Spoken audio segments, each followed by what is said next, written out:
The issue of uh, United States and Islamic Republic of Iran war, particularly after the ceasefire, the blockade of the Strait of Hormuz, and also the closure of Strait of Hormuz by the Islamic regime, the issue of war and aftermath of the war and the agreement has dominated the political arena in many countries. Even the G7 conference was kind of dominated by this issue.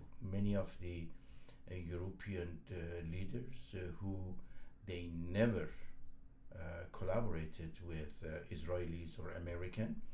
They did not supported the American troop and American activities and military campaign for the good of the world. They never participated, never supported. However, they were all congratulatory during the G7, in particular President Macron, who was the utmost critical of President Trump, was shaking hand and with a smile offering support, which don't know whether only a facade or just a genuine expression of the support. At any rate, in America is also there has been significant division. I was listening to Senator Schumer, who was asking about the 14 points or 14 essential of the agreement. The many of our democratic politician was asking whether this agreement is sound or the achievement is better than achievement by the Biden. And one of the issue that they were discussing was this is the same as JCPOA. The only difference is during the JCPOA there was no massacre in Iran, and now and there was no bombing and huge expenses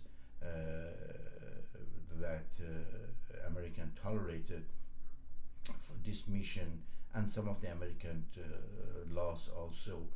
So generally speaking, the argument is that did we achieve anything above and beyond Obama, and even the amount of the money in some of the area, although Vice President Vance and President Trump mentioned that there is no cash given, but there are a number of the speculation around the world that we are paying them by proxy through the UAE or Qataris. We are giving them huge amount of money, although all of those has been denied.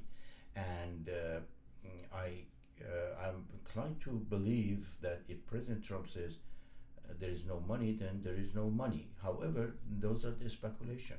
From the Israeli side and from the Iranian side also, there has been a number of the critics, meaning that why the President Trump promised to support but never supported the Iranian protester. As a result of that, 42,000 people were massacred and killed. There was some speculation and some news that I'm not sure of the authenticity of the message that is floating in the social arena, that I have to verify, and I will, that President Trump or Vice President Vance has said that the people that we are negotiating are not the people who were involved in the massacre. Well, I do not know whether this is a true statement or this is a fake news that has been spread by those that want the deal doesn't go through, or doesn't want the truth surface. But if such a statement was given, that I will search and I will report. It's necessary to remember that the atrocities by the many of these officials that has been involved in negotiating with America, and many of them in the past negotiating with Obama and Biden during the JCPOA, and even with the Grossi with regard to the AIEA. All of these people have been, one way or another, involved in killing Iranian innocent dissidents and freedom fighters for the past half a century. Many of them involved personally, many of them executed them personally, and many of them sign up on the killing. But as such, that's a very loose statement, whoever giving it, and does not justify it. Besides, we remember during the Hitler, Eichmann, Göring, and all of those, many of them during the Nuremberg that were alive and they were on their trial, they were crying and they were saying that they were soldiers and they were ordered. So being involved in a atrocity of the government and killing does not justify not being involved or denying it. So that's a very big question mark that needs to be reviewed and needs to be reassessed. However, after all of this introduction, the two scenarios are plausible, and it is conceivable to think that there might or there might not be a good and sound agreement. The scenario number one is that President Trump has a plan of action that has been in work from the beginning of the dealing with the Islamic Republic before and during the 12 days war of Israel and the second war and campaign by the American. I am one of the persons that believe that President Trump has a different agenda and has a different plan of action. Otherwise, it would not have been wise to bring all these troop and military equipment and military expenses to the Middle East and then came back empty-handed. That's my personal belief, and those are based on previous statement by President Trump, by many of the Republican, particularly Senator Graham, and many commentators in the conservative and in the Democrat. So I'm one of the person that thinks there is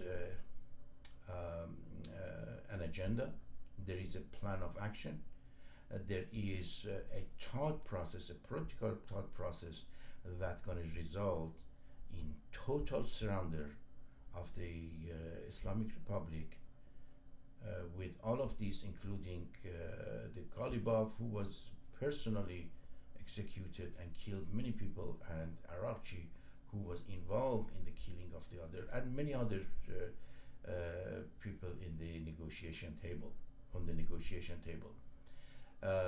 And there is an agenda, there is an after thinking, and it's going to result in total obliteration of the Islamic Republic activity, elimination of the leaders, and freedom of Iran. And hopefully, after that, the Iranian people can decide, and the Crown Prince Reza Pahlavi could go back as a leader of the transition. And I do also believe that the Iran would be better off with the constitutional monarchy. The other scenario is that because of all of these, there are many things that in the both conservative and liberal media and social media floating around, that President Trump has exhausted all the issue, and the Iranian has won, and they defeated United States, which is hard to believe. And President Trump is trying to save face and agree with that 14 point. According to the Iranian, it was produced, or maybe a fake news, I do not know, by Arabica and by Al Jazeera. Many people, even Pakistanis, talk about it, that these 14 include the total after 3 months and 1 month after withdrawal of the blockade, and releasing some of the sanction, giving up to 24 million, and then the Islamic Republic gonna stay in course. And President Trump has agreed because of the World Cup and then also the midterm election. These are very heartbreaking issue, because if you look at those 14 points that was released by Iranian, leaked by Iranian, not by the American. Yesterday I was listening to President Trump, and he said he is gonna reveal and read for the information of the public, and we are hoping that we're gonna listen to it very quickly within the next couple of days. In those, there is no any mentioning of Iranian people. In one statement previously, President Trump has said that the safety of the protesters should be maintained, but President Trump has been saying this for the past 60 days. However, in this 14 points agreement that was signed online and is going to be officiated on Friday in Switzerland, there is no mentioning of human rights, and without any verifiable human right control and monitoring of the atrocities and killing of the Iranian, that agreement is not sound and is not a politically correct and humanely correct agreements. The issue of the nuclear material, Iranian, even as of yesterday, in the Iranian media, by the Iranian Congress representative and many officials, they said that there is no way that they can give up their uranium.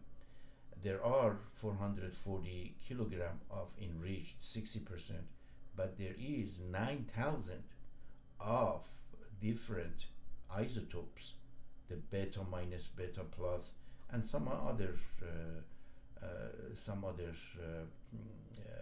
component of the uranium that could be enriched in future, and that's 9,000 kilogram of it that are hidden somewhere in Iranian territories.